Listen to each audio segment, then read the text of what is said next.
একদিকে জাতীয় নির্বাচনের তাগিদ, অন্যদিকে বিএনপিকে ঘিরে চাঁদাবাজি সহ বিভিন্ন অভিযোগ। তবে এমন প্রচারকে অতিরঞ্জিত বলে মনে করছেন সর্বোচ্চ নীতি নির্ধারকরা। তারা বলেন, এ ধরনের অভিযোগ পেলে সাথে সাথে নেওয়া হচ্ছে কঠোর ব্যবস্থা। ডিসেম্বরের মধ্যে নির্বাচনের দাবিতে সোচ্চার এই দলটি আগামী ভোটে চাঁদাবাজির প্রশ্নে বিপাকে পড়বে কিনা এমন প্রশ্নের উত্তর খোঁজার চেষ্টা করেছেন আওলাদ বাবলু।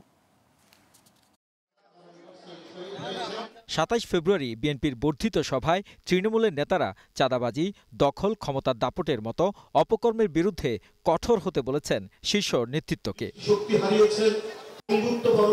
সেই বাস্তবতায় ঢাকা মহানগর দক্ষিণ বিএনপি কতটা সতর্ক এমন প্রশ্নে রফিকুল আলম মজনু জানান, কিছু অভিযোগ সঠিক হলেও বেশিরভাগই গুজব, যা ছড়িয়ে অপচেষ্টা চলছে একটি বয়ান তৈরির। ২-৪ জন খারাপ থাকতেই পারে, থাকে খারাপ।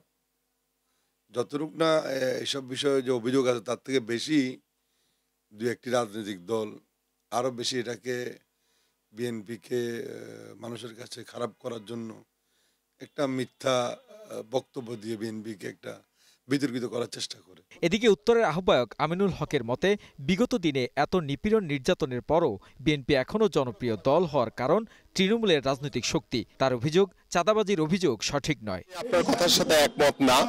কারণ হচ্ছে যে তৃণমূল হচ্ছে বাংলাদেশ জাতীয়তাবাদী দল বিএনপির অত্যন্ত শক্তিশালী একটি জায়গা, এবং তৃণমূলের ঐক্যবদ্ধ, তৃণমূলের স্বচ্ছতার কারণে কিন্তু বিএনপির আজকে বাংলাদেশে সবচেয়ে জনপ্রিয় একটি দল। নব্য বিএনপি, সে আওয়ামী লীগ, তারাই বিভিন্ন জায়গায় চাঁদাবাজি, লুটতরাজ, দখলদারি করে বিএনপির উপরে চাপিয়ে দেওয়ার একটি অপচেষ্টা করছে। এ বিষয়ে স্থায়ী কমিটির সদস্য অবসরপ্রাপ্ত মেজর হাফিজউদ্দিন আহমেদ বলেন, বিএনপির জনপ্রিয়তা নষ্ট করতেই চাঁদাবাজির ট্যাগ দেওয়ার চেষ্টা চলছে, কিন্তু কোনো ষড়যন্ত্রেই দলের জনপ্রিয়তা কমবে না। বিএনপির বিরুদ্ধে চাঁদাবাজির যে অভিযোগ দেওয়া হয় এটি সত্যি নয়। সামান্য কোথাও যদি কিছু হয়ে থাকে, মানুষ মাত্রই ভুল হতে পারে, তখন সাথে সাথে বিএনপি নেতৃবৃন্দ কঠোর ব্যবস্থা নেয়।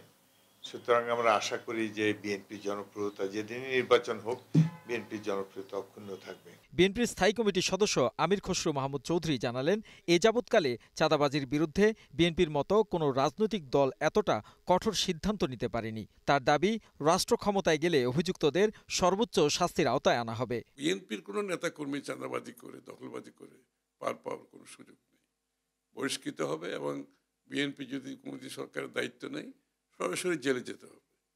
আমরা তো এর মধ্যে সরকারকে বলছি এদের বিরুদ্ধে ব্যবস্থা নেওয়ার জন্য, সে যেই দলেরই হোক ব্যবস্থা নিতে হোক। আর আমি তো বলছি, সেটা বিএনপি হোক আর যে দলের হোক, তাদেরকে সরাসরি জেলে যেতে হবে। কারা চাঁদাবাজি করছে জনগণ জানে মন্তব্য করে তিনি বলেন, বিএনপি একটি সহনশীল রাজনৈতিক পরিবেশ তৈরি করতে চায়, তাই কাউকে দোষারোপ করে এই অঙ্গনকে দূষিত করতে চায় না।